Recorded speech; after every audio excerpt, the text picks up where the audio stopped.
Today I'm replacing the upper control arms on my 2020 Tesla Model 3 long range. This is the second time I've done this job. First time I did it was because I was hearing a creaking or a squeaking noise coming from the front end at slow speeds.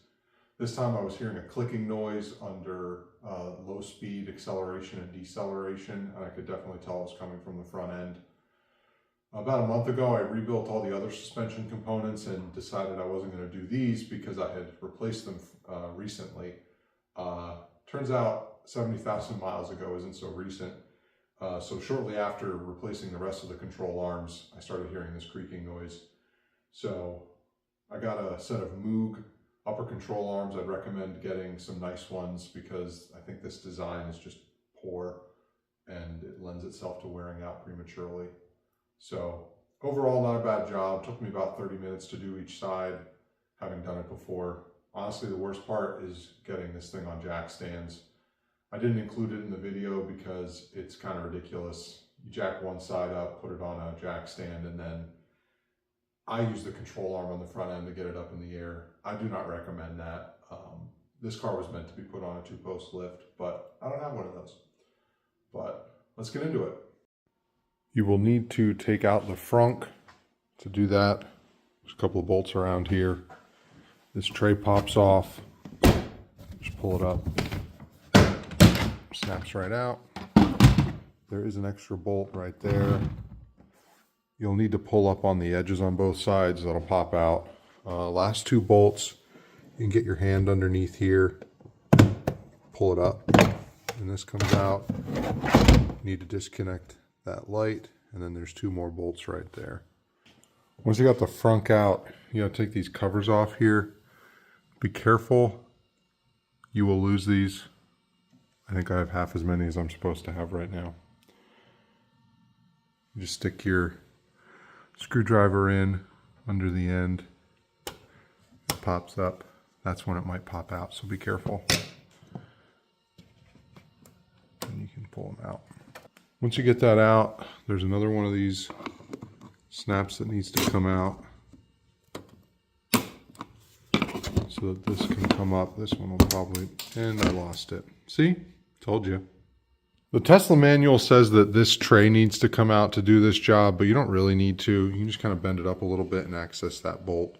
One thing you should do while you're here is use a Sharpie or a paint pen and mark around the position of the tops of these bolts.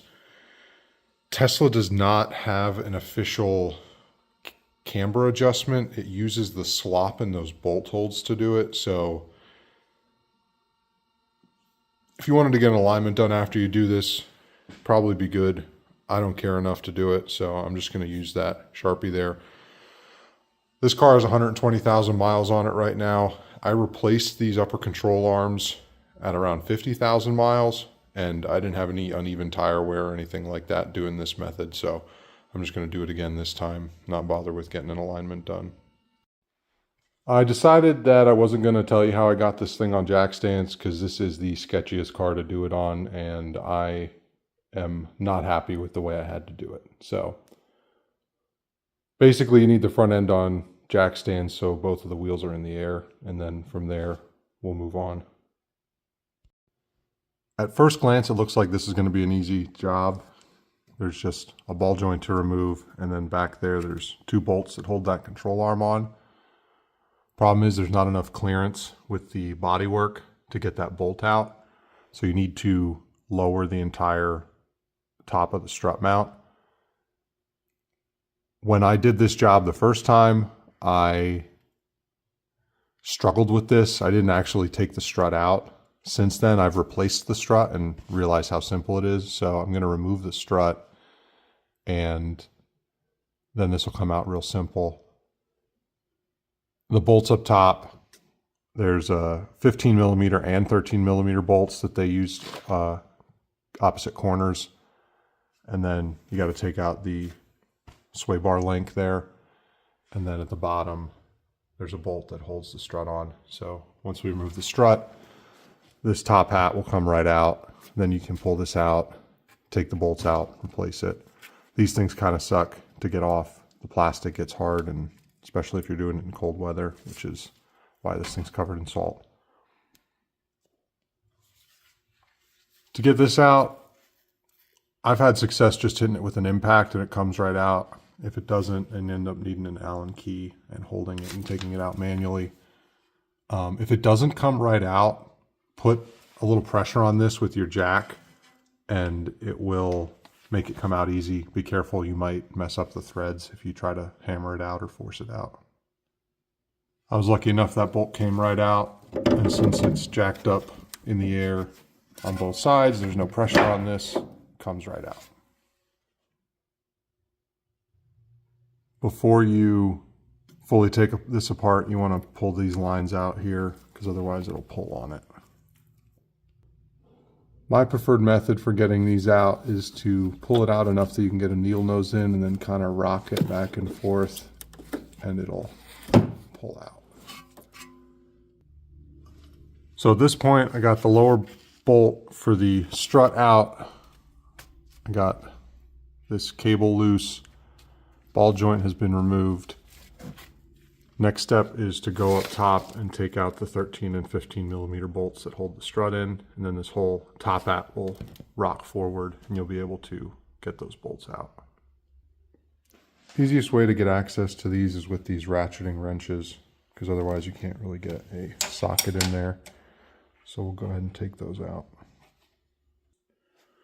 Here I'll show you why you want to mark that. The slop that's in there is pretty excessive, where you can move that around and that changes the alignment of the top of your strut. Now that I took all those bolts out, this whole strut is loose. One thing you want to pay attention to is the angle that this is at when it comes out. You want to bolt it back in at the same angle. Take this bolt out, get over here, take that bolt out, and you can put your new control arm in. I can't really see movement per se, but this is super loose. It doesn't really have much resistance, and after replacing all the other control arms in this, that was the only thing left to explain the rattling that I had. Now that the new control arm is on, we can stand up. You want to put one arm under the fender to lift it in place and then start getting those bolts started that go on the corners of this upper mount. The way I do this, get the bolts all snug, then loosen them up a little bit so you can move it around easily. Then use a screwdriver in one of these holes to pry it around. Get this one lined up good, snug it down, not fully tight. Then go under here and get this one lined up, snug it down. Look at this one again, make sure it's still good. If it is, and that one's good. Check this third one here. That one should be good if the other two were right. Then tighten everything down. Next thing I'll do is get this lower control arm bolt back in, because that one's going to be the most constrained when we're done. So just do a once over, make sure you torqued everything, put everything back. This sensor cable here, those need to be put back in. Got the end link for the sway bar, bolt for the upper ball joint, bolt for the bottom of the strut, and then the 4 bolts that hold the top hat on need to all be tightened. Then we can put the wheel back on and put it back on the ground. If you're doing both, job on the other side's exactly the same.